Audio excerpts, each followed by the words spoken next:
Polaris Rose, Perfect View, off their album Telescopes.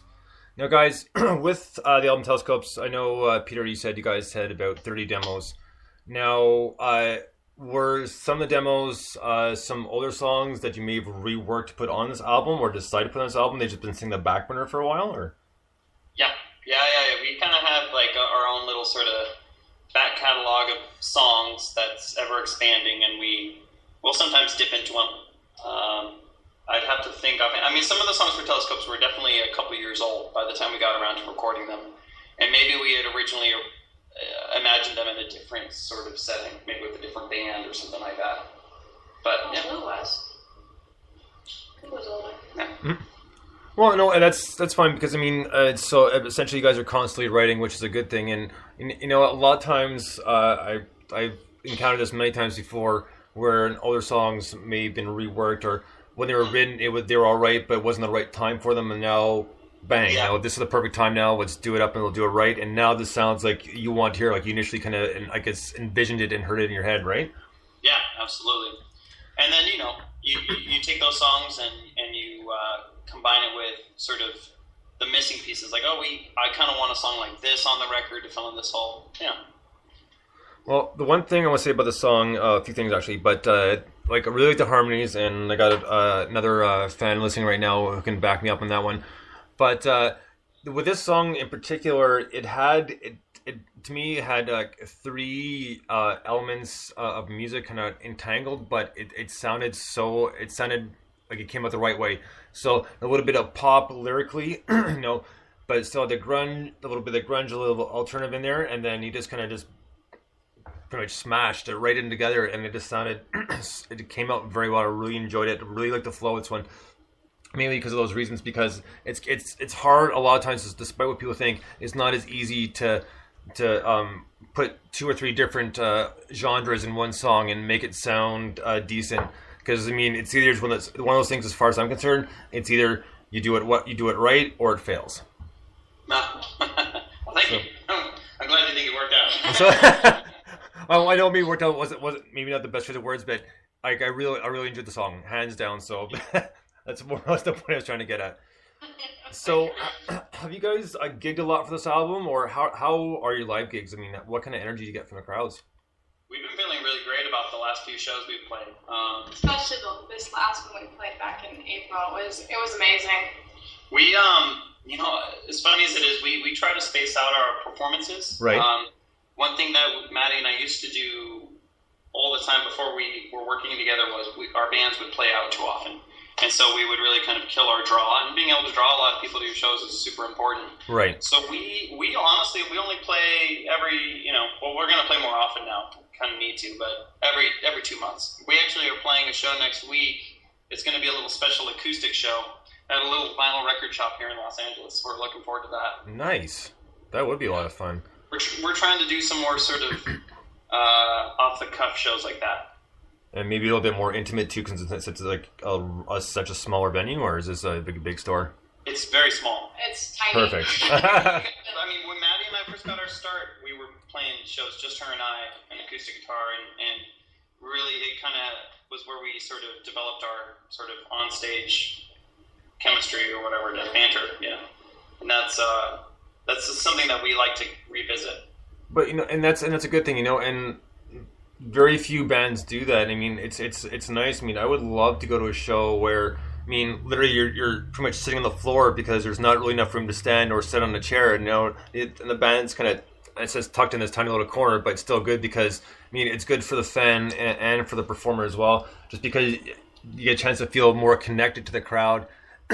And yeah. now you literally can see what everybody's doing. So no, you know, no. Maddie and I have had a lot of friends over the years who feel like, you know, they have to be a rock star or something on stage. Like they kind of put on this air about them. But Maddie and I actually really try to do the complete opposite. We try to just be as real and just genuine as we can when we're playing live. So yeah, things like connecting with the audience, that's more important than looking cool on stage. Because Lord knows I don't look cool.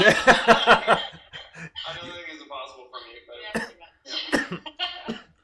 Yeah. Well, you and me both, Peter. That's why I'm doing this when nobody can see me. He has a great face for radio. Oh, yeah.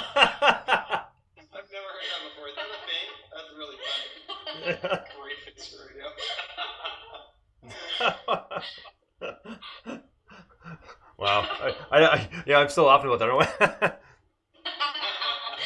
But no, absolutely right. I do like I myself really do appreciate the smaller venues. Don't get me wrong. I've seen we'll call mainstream bands and like local bands stuff like that.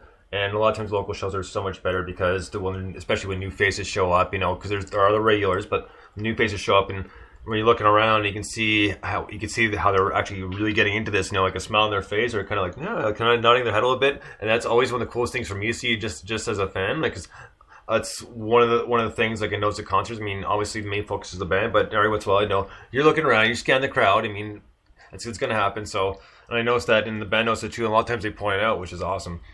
Yeah. Yeah, absolutely. So next song we're going to get to, since with her last comment, Maddie pretty much did this to me. This one's called "Set Me on Fire." No? Ouch! Set me on fire. Yeah. Polaris Rose.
Polaris Rose, Set Me on Fire.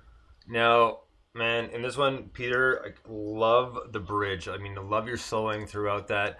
And then when you guys kind of came back in hard for the final part of the song, like instruments and vocally, you just heard like all the emotion come like right full force into it. And that was just a job well done, man. You get really kind of comes down and kind of smacks you in the face, but in a good way. Heck yes.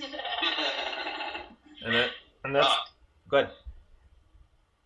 Go ahead, Peter. No, Rock. Oh, sorry. So that in general. That being said, it's a really good song, and like I said, that was kind of the embodiment of, we'll call it of an alternative grunge rock song. You know, not your standard verse, chorus, verse, blah blah blah, but just like emotional feel to the song. Like I said, lyrically, and you could hear it through the instruments as well. It's just a very, very powerful song, and that's one of the reasons I selected this one tonight, is because this one just bams like right in your face, and really enjoyed this one. Well, thank you. Yeah, we had a really good time with that song. I remember we were sitting in our living room, and I started.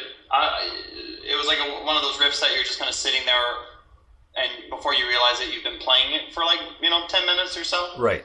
And it was a really simple riff, and I sometimes I overthink things, and I actually have a recording. I just have my iPhone right there, so I hit record on the voice memos, and then just started playing it. And we had actually the whole songwriting process between the two of us recorded, as we just sat there and you could hear. And I was like, no, now go to a G. Now play a D. Now go. Oh no. It's like, and it's fun. That song really kind of came out all at once. And when we first did it, Maddie was like, I suggested it for the record. It was like one of the last songs written for the record, and Maddie kind of rolled her eyes and said, I don't like that song. That sounds like me. I don't think it's very good. And then I was like, okay, whatever. And I think a couple days later I was walking around and I realized how much I was humming it. And I was like, okay, no, this song, we should definitely do the song. So I really fought for it for a while. And eventually it became, you were saying, Maddie, right before to start playing it, it's one of your favorite songs off the record. Sometimes it takes a little growing to do. Lots of growing. Yeah. So now with not just with this song, but your songwriting process in general, like I know, Peter, you do most of the lyrics, but how does that work? Meaning, like, do you just like kind of, are you constantly jotting down ideas, or just kind of when it hits you, you start going with it? When I was a kid in high school, it was writing down on pieces of paper and then folding them up and putting them in my back pocket. Mm-hmm. And then I got a smartphone, and it became Notepad. Writing notes on my iPhone, or if it's a guitar idea, using a little voice memo. Because there have been times when I'll forget ideas, right, but I just don't remember how I played something. So it's really great to have a quick little recorder on hand. Because I can imagine, and I know from experience too, that it's just one of those things that, once you have that in your head, and you want to keep on remembering it, but you're looking for a place to put it down. And now with the smartphone, it's like nice and handy. But before, it's like, how am I going to remember this tune or yeah.